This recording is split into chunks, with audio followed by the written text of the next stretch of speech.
stoltir. Don't try to say that to your neighbor. He will think you're cursing or speaking in tongues. But Anna Stoltir is going to kick this off with a reading of scripture. Amen. And so what we do, by the way, is that we have a continuous story going. You know, we're going through all the scriptures, what happens just before he's crucified, and what is happening in between, and then each speaker will reflect on what he's saying on the cross. Right. All right? Praise God. God bless you all. I will read from John 19:16 to 22. Then delivered he him, therefore, unto them to be crucified.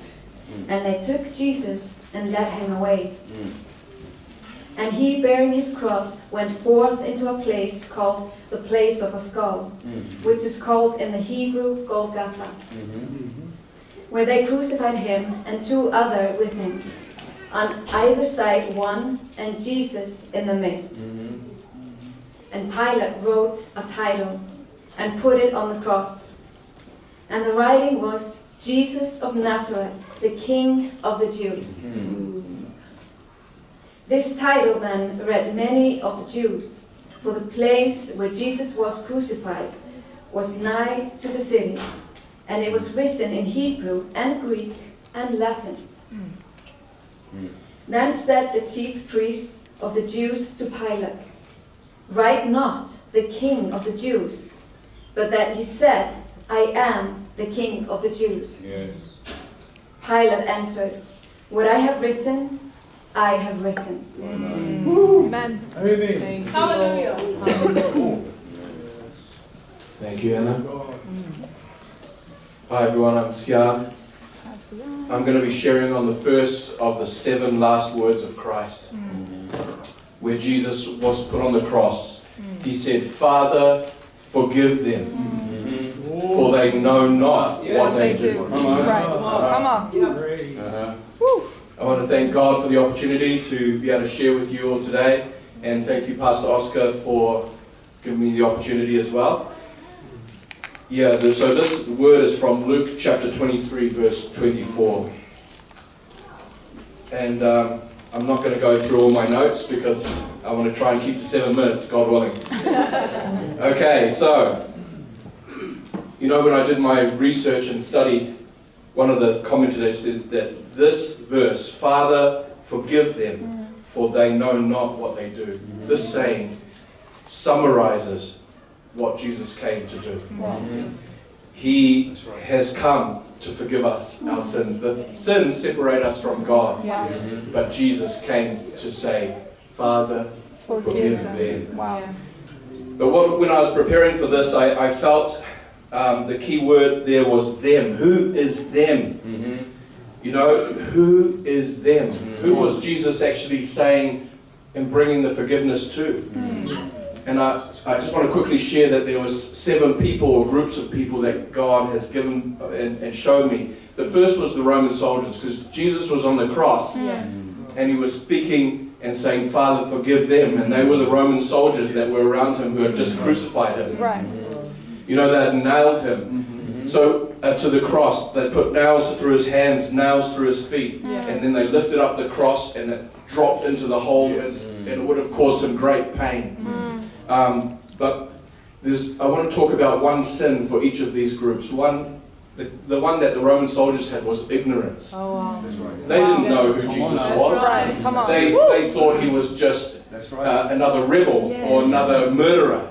So they were just doing their job, and that job was a gruesome job. That job was really basic. And they just had to nail people's to the cross, and they had to lift it up. It was a rough job, and they were probably bored. They got a highlight from, gambling over some poor guy's clothes. That was their highlight of the day. So, if you're complaining about your jobs, think about them, man. But they were ignorant. They didn't know who Jesus was. But the good news is that when they heard his words and they saw how he died, he said, Father, forgive them.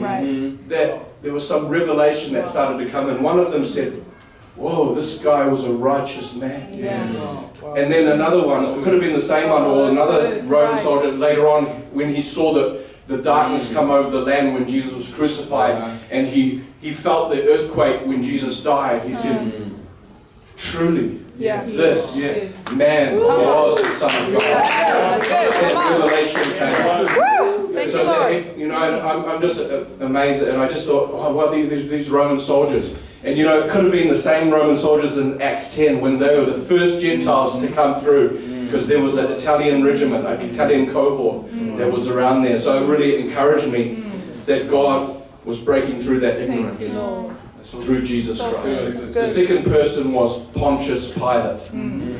Now, if you read in Luke 23, it was just before he was crucified. Pontius Pilate was the Roman governor of the land.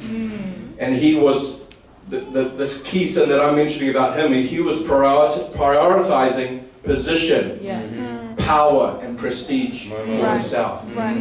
You know, he said, all the religious leaders brought Jesus to him, and he was saying, they were saying and all these things about him, but he knew that they just brought him out of jealousy. And he said, I find nothing wrong with this man. There's no thing, I'm not going to crucify him. But the pressure that came from the people and from the religious leaders, he gave into it. And for his own position, his prestige and power. Come on. That's right. And so, you know, Jesus was releasing forgiveness to him too. He said, Jesus, forgive them, and I believe it was to Pontius Pilate. But Pontius Pilate didn't follow the right way. He didn't seek Jesus. Jesus was standing right there before him, and he said, what is truth? And the truth was standing there. Jesus said, I am the way, the truth, and the life. That's right. You know, it's what we do with Jesus. He rejected Jesus. He didn't go, so he didn't come into the forgiveness. That's right. Wow. The third person was Herod Antipas. Herod was the king of Judea under the Roman government. And Herod, the key sin that the Lord brought to me was he was a lover of self. He was not a lover of people. Right. And God's greatest commandment is to love God with all your heart and soul and mind and spirit, and love your neighbor as yourself. That's right. But this man was cruel and violent. Wow. He didn't care about the people. He just wanted to maintain his position and power too. He was a lover of self. And it was so evident to me that Herod, he was cruel. Like just after Jesus was crucified, he killed James, one of the closest disciples to Jesus, and then he was going to kill Peter. But then an angel set Peter free from prison. But you could see how cruel this guy was, because there was 4 squads of 4 soldiers guarding Peter, 16 men, and then he cross-examined them, and he said, "No, you are executed." So he killed 16 men without a second thought. Wow. How cruel! And that sort of attitude, he rejected Christ. When Pontius sent him to Herod, the king, for interrogation as well, and Jesus wouldn't speak to him because he rejected John the Baptist. He killed John the Baptist through the influence of his wife Herodias. And we're talking about the spirit of Jezebel. That woman was working and manipulated to get John the Baptist killed. And that man, he compromised. And he mocked. When Jesus came to him in the court, he mocked him because Jesus wouldn't speak to him because he rejected the word already. So you need to receive the word, everyone here. Not reject the word. This man rejected the word. And he even mocked the word. Wow. But number 4 is the religious leaders. You know, those religious leaders were the ones that brought him. And the key sin there that I saw for these religious was that they were being actors. They weren't real. Jesus said, you are hypocrites. That means actors, two-faced. They had the masks on. And they would do things that look, so holy, they're praying, in the marketplaces, but inside they're probably thinking of something else. There's nothing happening in the heart. And Jesus said, no, that's not it. You've got to be real. That's good. And this is a challenge for all of us. That's good. So the religious leaders, they were false. Okay, and that's what Jesus was getting at. Then we had Judas Iscariot. Jesus said, Father, forgive them. And I believe he even, because if we understand the Bible, that he died on the cross and his blood was sufficient to cover all the sins of the world. That's And it was right. enough for everyone, even the worst sinner. Yeah. Hallelujah. Judas Iscariot, his sin was making wrong choices. Yeah. He started by stealing money from the money bag. It was a little thing, you could say, but he started it, and it was starting to get him on the path of darkness and away from the light. Jesus Yeah. is the light of the world, Yeah. but he was starting to do things hidden Yeah. and did some wrong things. Come on. And as he started to go down that path, it's away from Jesus, and he went way down that path, and he started to betray Yeah, Jesus. that's right. That's right. At the end, he came with all the guards to the Garden of Gethsemane, and he came up and he said, Jesus, Yeah. he kissed him, and that was a sign to betray Jesus. Yeah. You know, and that's what happens. Some people come to that point where they betray you, even with perfection. Come on. Yeah. Wow. Wow. That's so painful. That's painful, But right? he set himself against Jesus, and then he knew, and he didn't realize, but Jesus was going to the cross because of that, and then he was grieved, but he didn't turn to Jesus again. Come on. He looked to himself, Uh-huh. and he chose his own selfish Yeah. way out through Yeah. suicide, Yeah. and not coming to the author of salvation, Yeah. which is Jesus. That's Come right. on. It's good. Wow.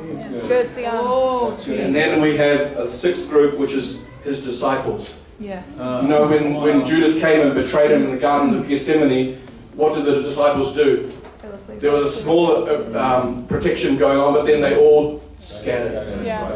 What was the issue for these disciples? The fear of man. Yeah. They let fear control them. And some people let fear control you to make Yeah. wrong decisions Yeah. and to go away from God. That's The true. disciples did that. Come on. And also Peter, his closest disciple. Yes. Later on we see that he denied Jesus Yeah. 3 times. But the good news is that Jesus loves us, That's and he's right. always trying to get us back. And he brought Jesus brought Peter back, Yeah. Yes, and Lord. he was able to restore him Yeah. and said, "Do you love me?" And he said, "Yeah, I That's love you." good. But it was a lower love, but he accepted it Yes. and he restored it. That's good. Hallelujah. That's what Jesus does, Yes. and you know, it's what you do with Jesus. Yes. That's right. He's the truth. Yes. He's the way. He's the life. He's the Yeah. one that said, "Father, forgive them." Yes. Yes. Yes. And that them includes us. Yes. Amen. That's No right. matter what we've done. Thank you, Lord. Any of the above sins, does God speak to you about anything like that? Ignorance. Ignorance is costly. If you don't know about Jesus, you need to find out about Jesus. You need to That's see good. Jesus. That's good. Come on, Sian. You know, are you prioritizing position or power or prestige? Maybe you're too proud Yeah. to say, I need help. Oh, I need Jesus. Jesus. Wow. Save me from my sin. That's good. Or are you a lover of self? It's all about me. Come on. Who's Jesus? I don't need him. You know, some people have that attitude, but that's not the right attitude. That will get you away from God. That's right. You've got to be a lover of people. Amen. God loves people, and that's why He's come to give us this message. That's right. And He gives us His life, Jesus on the cross. Uh-huh. Or some of us, you know, sometimes we're not real. Jesus saying, get real. Get real. Are you just saying, oh, I'm pretty cool, I'm alright outside, and inside you've got all this stuff going on, and you're not real? Yeah. Jesus, if you want to be, that's the key thing, because God is the God of truth. Be Yeah. real. Yeah. That's good. Come on, Sian. And if you have fear, don't let fear stop you, man. Exactly. Maybe you say, I need Jesus. I know, God's speaking to me today. But I'm scared. It's my first time in this Yes, church, and I don't know yes. these people. Yeah. But I need to come to Jesus, Yes. and you feel like you need to come up here. You can come up, That's but don't let fear stop you, because Yes. fear will get you in the wrong direction. That's right. Thank you, Lord. Let's just finish now. That's my 7 minutes, I think. Let's know that Jesus forgives us if we believe in Him Yeah. That's right. and we turn away from our sin. Yes, that's right. Let's pray. Father, forgive us, Lord. We repent, we turn away from our sins. If you're showing us anything that's in our lives, forgive us. And we turn back to you now. In Jesus' name. Amen. Amen.